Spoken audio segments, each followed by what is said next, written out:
I'm Leanne Tran, psychologist who's worked with families whose kids don't fit the mould for almost 20 years.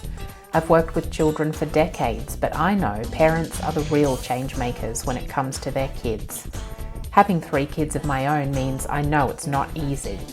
Parent Like a Psychologist is all about simplifying how you support your kids with psychology information filtered through years of experience to take you from overwhelmed to confident.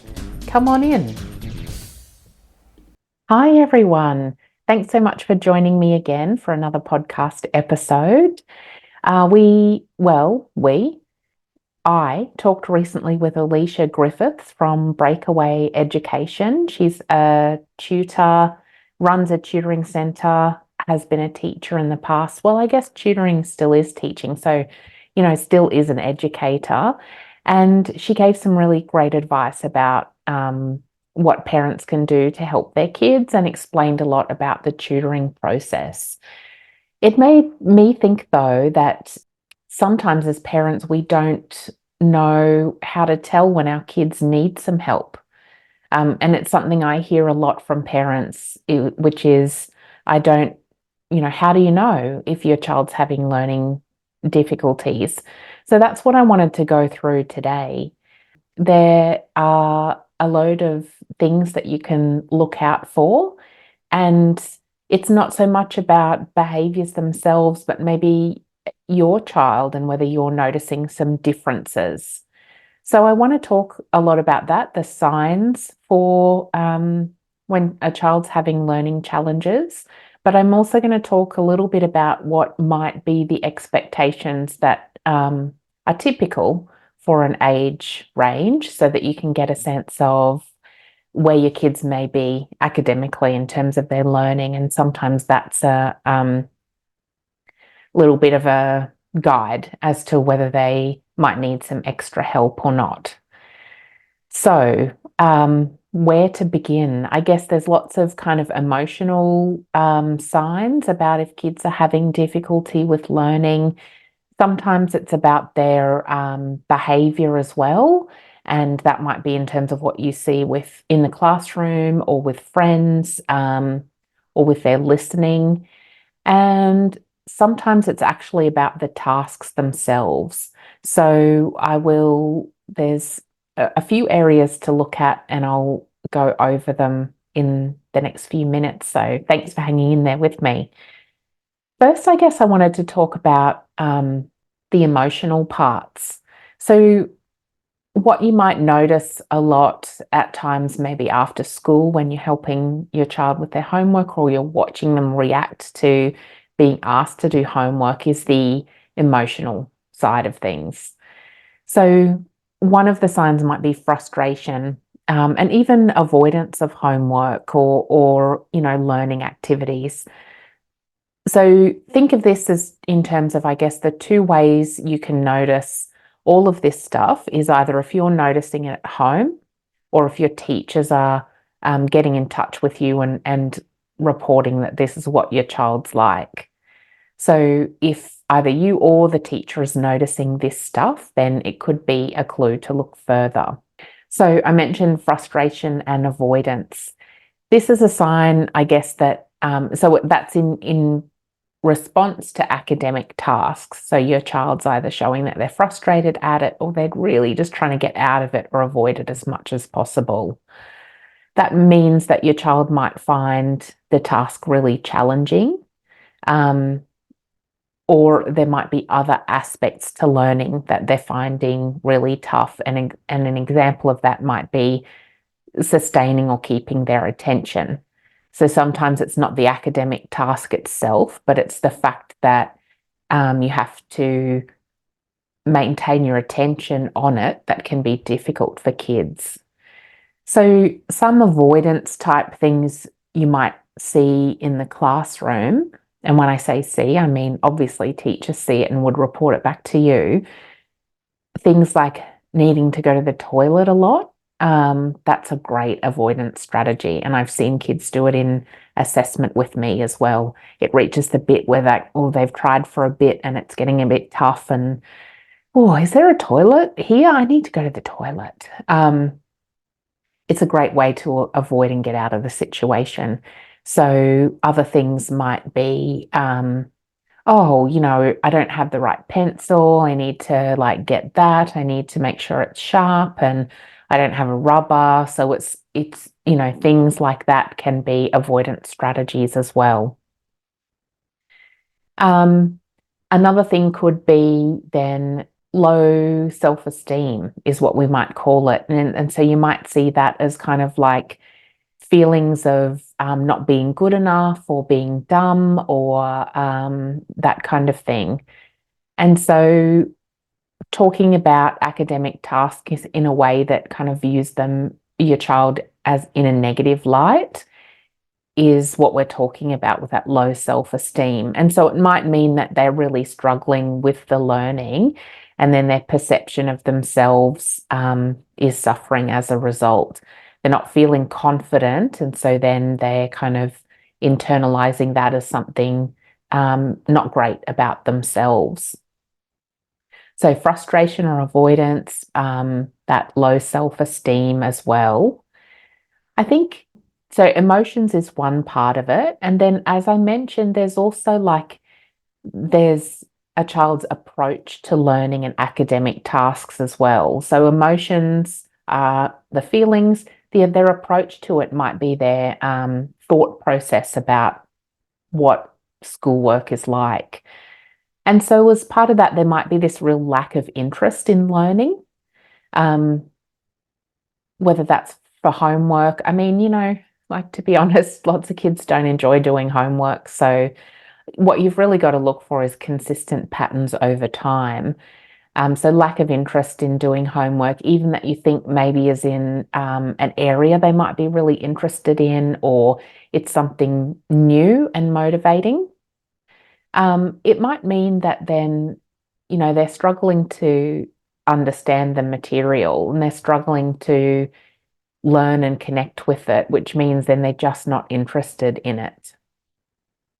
How this might flow onto school is that you might have your child seems not that interested to go to school anymore. They don't want to do it. Or it might be that you're hearing stories like, I just want to go to see my friends or play with my friends. I hate being in class. So it's the difference between some of the, less academic parts of school versus how they approach time in the classroom. Another thing can be then difficulty with completing tasks. So that might be that your child has trouble getting all of their homework done, or in school, the teacher's reporting that they're struggling getting their tasks finished. And I guess what that means is, it might mean that there are underlying challenges or difficulties in keeping organized, knowing how to get started in a task, or maybe even knowing how to know when you're finished or something's complete. And so all of those things might be signs of executive functioning challenges, which will impact your child's learning. Or they could just be because the actual learning is really difficult, that children can't complete it in the time frame. So for parents, a great guideline is that if teachers are saying, here's the homework, it should be taking 15 to 20 minutes a night, and your child's spending hours on it, that's not lining up. So that's a cause to maybe contact the teacher and ask more about whether they're struggling in class, whether they're struggling with the work or keeping themselves organized. Another thing too is like resistance to doing homework. So I think I mentioned before that, well, I know it was just now. Before I was talking about that reluctance to do homework, but this is probably beyond that. It's kind of the resistance to doing it. So really flat out refusing to do it, not interested, won't even sit down. And that I think shows that, there's something going on underneath that. It might be something else. It might just be that your child just really needs to move and eat after school, it might mean they really need some downtime. But what it might also mean is that schoolwork's really difficult, and so they just don't want to do more of it. So that's something to keep in mind as well. What have we talked about so far? The emotional side of things, and then the thinking or the approach that kids take towards their schoolwork. Um, the other thing I think is probably about their performance or the outcomes associated to schoolwork and homework. So that might mean that your child does things inconsistently sometimes. Um, that could be a sign that there are learning challenges as well.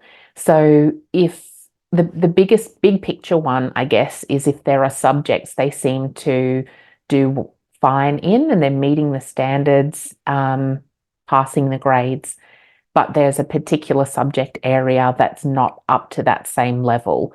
And that might indicate, well, yeah, it's indicating that there's something really challenging about that subject matter.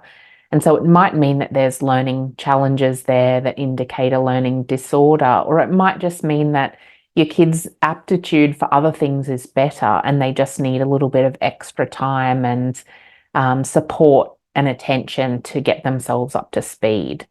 So big picture wise, if there's some subjects or areas of the curriculum they seem to be really struggling with, that could underlie some learning difficulties. Sorry, that could indicate underlying learning difficulties. On a smaller level, I guess it might be things like in particular subject areas. So English is a great example of a subject that requires lots of different mini skills. So if your child's doing okay in English overall, but you notice something like their spelling's really difficult, or that they seem to understand what they read or when you read to them, but they just can't get any of the words, that can indicate some learning difficulties as well. Or it might be the other way around, that kids can read stuff and but they don't seem to be able to understand what they've read. So those inconsistencies might lead or point towards some skill gaps, like Alicia was talking about in that last episode. Or it could mean that there's some things that are more tricky because of the way the learning takes place. So looking for all of these clues through inconsistency can be really helpful. The other thing is, I guess, the progress over time. So if you're noticing that your child's putting in lots of effort, but their progress is going really slow, that could be an indication that they're finding school really hard as well. It might mean that they're reading every night. They enjoy reading. They're trying really hard, but their reading levels aren't progressing. I want to always say here, that kids progress at their own rates. And I think that often the competition that can be there in the schoolyard's not helpful, but really it's just about thinking, watch what your child does. And if it seems like they're just putting in so much effort and not getting very far, then that's something to really be curious about and to find out more. It might mean that they need extra support or some assessment to help understand for them why it's so effortful, and whether there are other ways that kids can be taught. So we've talked about emotions, we've talked about the thoughts or approach to learning, we've talked about the progress over time, and then a couple of other things might be just the impact it's having on their day-to-day life. And so under that, it might be that you might have behaviour challenges in the classroom. And so acting out, disruptive behaviour, or those avoidance tactics can be a sign that things are tricky at school. And that's usually with the learning. So if you're hearing behavior challenges in class, just be really curious about what's underlying that again, because, behavior is something that usually serves a purpose. And so if kids are acting out, it's either because they're feeling uncomfortable or they're finding things hard and they're just trying to cope and manage and get through the day. So don't be too quick to think, view that behavior in a negative light. Try to really understand it. And if you look at what's underneath, it could be some learning challenges. And the other thing too is that, we mentioned the emotions before. Sometimes if learning challenges lead to big emotions like frustration or feeling bad about themselves, kids will act that out as well. So trying to be really understanding rather than, um, towing a firm line about what's okay and what's not okay is a better way to understand what's going on for your kid. The other thing too, it could be is that could be a sign is that social withdrawal as well. So learning challenges can have an impact on how kids feel in relation to others. Sometimes they're looking around and other people seem to be getting it and they're not. So they can be reluctant to join in group activities at school. So if your teacher's mentioning that any group activities your child doesn't want to do, that could be part of it. Sometimes it can lead to social withdrawals at other times, like in breaks and other activities, because your child's just not feeling confident about being at school. So watch out for, those times when other areas of your child's life is not going so well. So behavior in the classroom or social interactions at school as well. I think probably there's one last little area I wanted to talk about, which is about something that I commonly hear parents talk about. Let me just check my notes to make sure I've gone over everything else. I think I have. So the last one I really wanted to talk about was difficulty following instructions. And I think this is a great example of when it's the behavior we see, like a child not following instructions, but we need to look at what's underlying it to truly understand what they're having difficulty with. So if kids are having trouble following instructions, what you might see is that they don't do what they're told or what they're asked to do. Might be at school, might be at home, it might be both. Often parents will describe this as like they just don't listen, or which is kind of assuming that when parents say they don't listen, what they really mean is they don't listen and then do what they've been asked to do.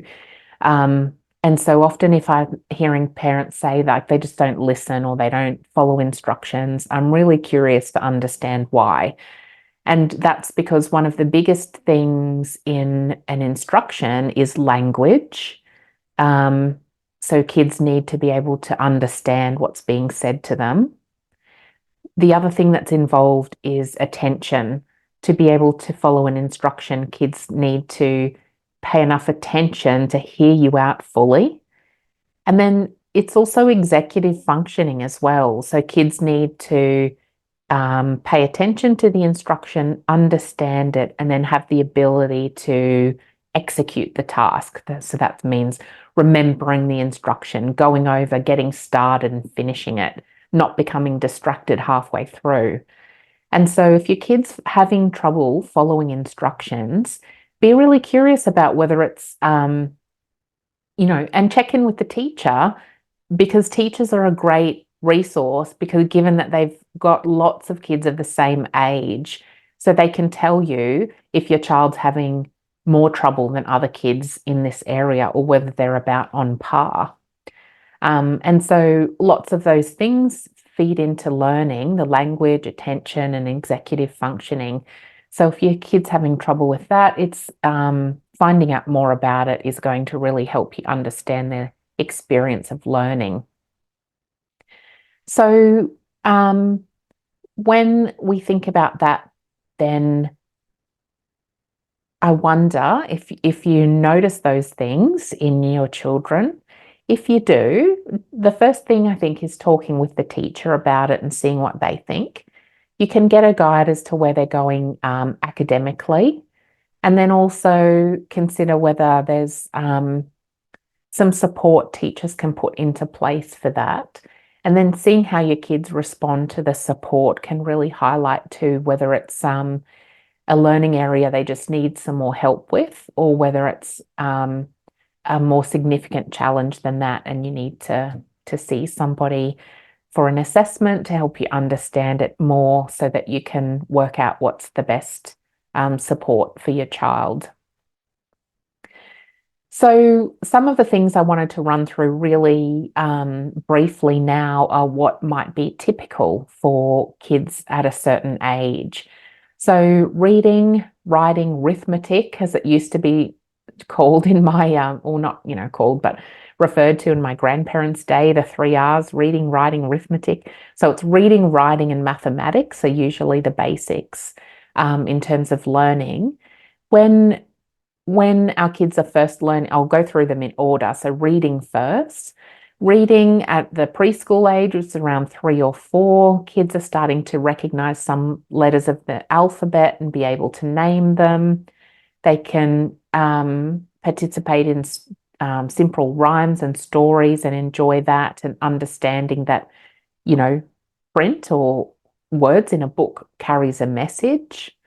By the time they're in, it's probably actually like into prep now, age 5 to 6, you might even be into grade 1, identifying and sounding out simple words, recognizing basic sight words. Anyone who's experienced that, when you're with your kids in the car and they suddenly say, "That says stop," and you're like, "Oh my gosh, you can read." It's so amazing. And understanding the concept of something like the beginning and the middle and the end of a story. So they're just starting to get the basics around literacy. 7 to 9 years old, they might be reading simple sentences and short paragraphs. They're understanding information from a text and starting to explore things like different genres. Middle school, they're reading and understanding more complex texts. I realize middle school is not something we use here, but for me, what I think of it is like late primary school, maybe into that year 7 range. They're analyzing characters, plots, and themes in books, and developing critical thinking skills through reading comprehension. So it gives you a guide as to what to expect. With writing, when kids are little, like 3 and 4, they're scribbling and making marks on paper. They're learning to hold a pencil or pen, crayon, some kind of writing implement. They might attempt to write some letters in their name, and they might start saying, telling thoughts or stories to an adult. When they've entered school, they start writing their name independently. So from 5 to 6, forming letters and simple words, creating short sentences with some basic punctuation. So maybe just a full stop. As kids get through those probably early to middle years of primary school, they'd be able to write a paragraph with a topic sentence, use descriptive language to enhance writing. So rather than, the cat, whatever, they're talking about describing the cat. And editing and revising their own work for things like grammar and spelling. As they get older, through the upper primary to early high school, writing longer essays with structure to their writing, like an introduction, the body, and the conclusion. Applying some more advanced grammar and punctuation rules, and incorporating some research and evidence into their writing. For mathematics, when kids are little, 3 or 4 years old, they're counting up to 10 or more objects, recognizing and naming basic shapes, square, circle, understanding simple patterns, might be alternating colors or something like that. For when kids are around 5 or 6, they getting up to 20 with their counting, understanding basic addition and subtraction, and recognizing and comparing numbers. One thing about math to note too is that there's a difference between being able to rote learn the numbers, so that's counting, but then number sense is another skill. So really being able to understand something like, that 4 is one more thing than 3, and that kind of thing. Throughout early mid primary school, mastering addition and subtraction of 2 and 3 digit numbers, understanding and applying multiplication and division, and solving basic word problems in math. For the higher grades, then working with fractions and decimals and percentages, applying mathematical concepts to solve more complex word problems, and then understanding basic algebra like equations and variables and that kind of thing.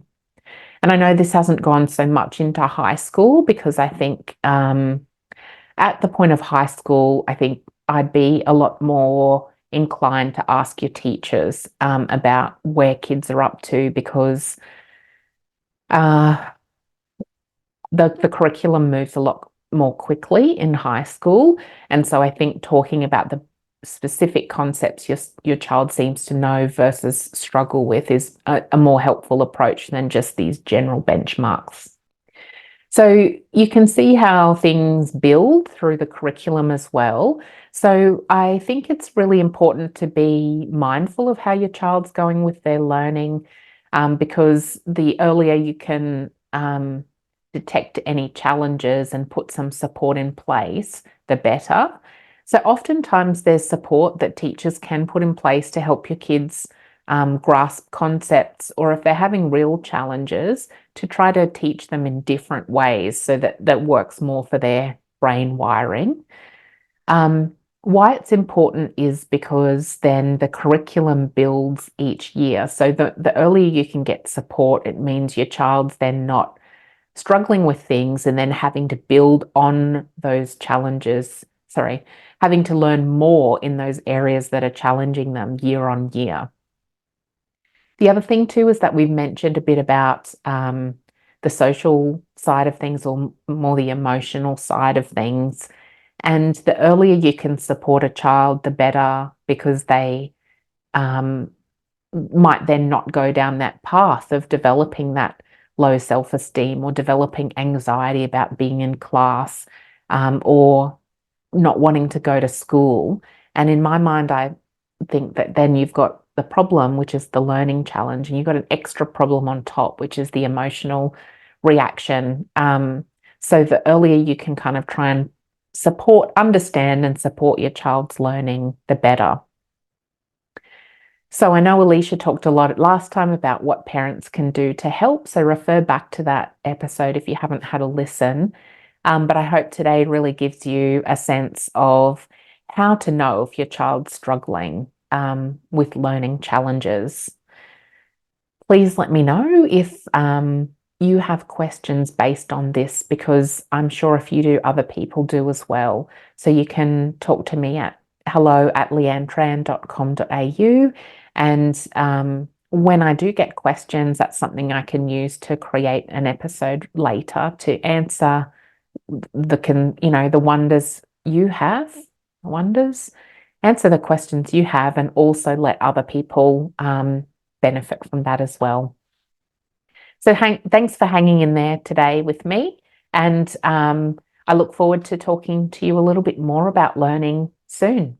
Thanks for listening to this episode of Parent Like a Psychologist.